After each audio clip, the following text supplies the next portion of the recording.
What's going on, everyone? John Rettinger from Techno Buffalo here at the unboxing. I'm really looking forward to. This is the latest flagship from Samsung. It is the Samsung Galaxy S6. We've got the T-Mobile variant here in 32 gigabytes. It also comes in 64 or 128. This is a completely redesigned phone for Samsung. You can see that stretching all the way to the box. Gone is last gen's relatively large wood finish. We now have a more modern, smaller box with a new Galaxy font. So go ahead and slide this off. Little Samsung branding right there. We do have a T-Mobile unit, but it will be coming to all major US carriers and probably every carrier that you can think of or that you might be on. We are greeted with the Samsung Galaxy S6 sitting right on top. It's the first time I've actually seen this phone since it was announced at Mobile World Congress, so I'm really excited to pick it up. And first impressions, this feels really nice. Let's look at that cold aluminum feel from that all aluminum band around it. Push it off to the side for a real quick sec and see what else we're going to have in the box. We're going to have booklets, lots and lots and lots of booklets in case you want to get started, terms and conditions, and some little features about the device. We've got a micro USB charging port. We don't have any USB 3.0 adapter here, just standard USB. A SIM removal tool. We do have headphones. You go with a built-in inline mic in them and some different size ear gels if you got big or small ears. You've got a wall wart. This does help with a quick charge. Push all that stuff off to the side. That's not why you're here. Let's take a look at the Galaxy S6. From the front, especially in the white color, it looks like every other Samsung until you start to look at it from the back and you realize you've probably seen that before. But this is the first for Samsung. So on the bottom, you've got a 3.5mm headset jack, your charging port and microphone, and now it's a speaker on the bottom as opposed to a rear-facing speaker. On the left-hand side, we've got volume up and down. On the right, it's where your power button is going to live, and it's also where your SIM tray is going to live. Go ahead and power the sucker on as I continue my tour. The front and back are coated with Gorilla Glass 4, so you can throw this thing down and supposedly it will be very safe. Samsung branding, we don't have any T-Mobile branding here, but we do have that Galaxy S6 and that new font emblazoned on the back. A bit of a sheen to it too in the white. You can almost look like there's a pattern moving in it.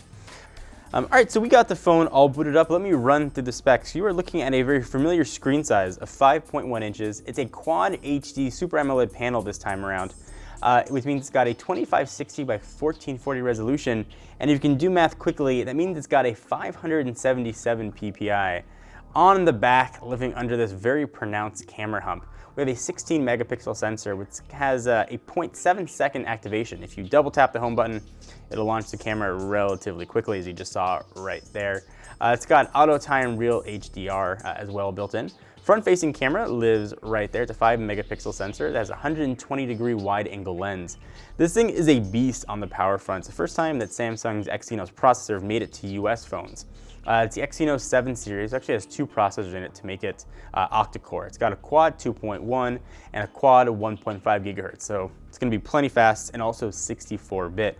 As I mentioned, storage size is going to be 32, 64, 128, but what you're not going to find on here is your micro SD card slot. Samsung has done away with that, so make sure you get internal storage size. It's going to work for you.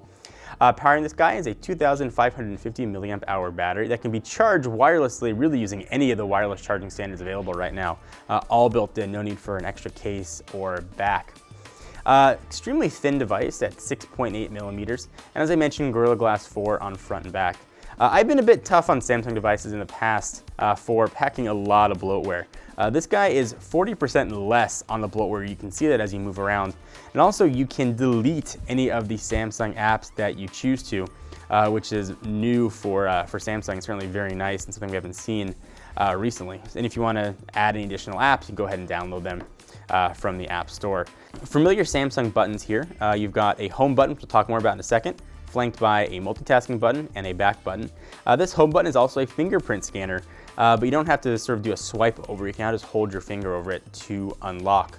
Also coming soon is support for Samsung Pay, which will use either NFC or take advantage of current magnetic strip readers to make this work pretty much everywhere. And that'll be launching relatively soon. Other than that, it looks like typical TouchWiz built in here, albeit much lighter and now much more customizable. There's not much that's carried over design-wise from previous Samsung devices, but one thing we do have is that flash module, which also can double as a heart rate monitor. So if you want to see how anxious or nervous you are, you can go ahead and do that. It's hard to communicate what this phone feels like in video, but I will say this feels unlike anything Samsung has ever done. That includes the Note 4, the Note 4 Edge, and really anything else up to this point. This feels premium, it looks premium, and it's got a very nice weight to it. And for the sake of old versus new, let me bring in the Galaxy S5, which looks now like 6 generations old compared to what we have here with the S6.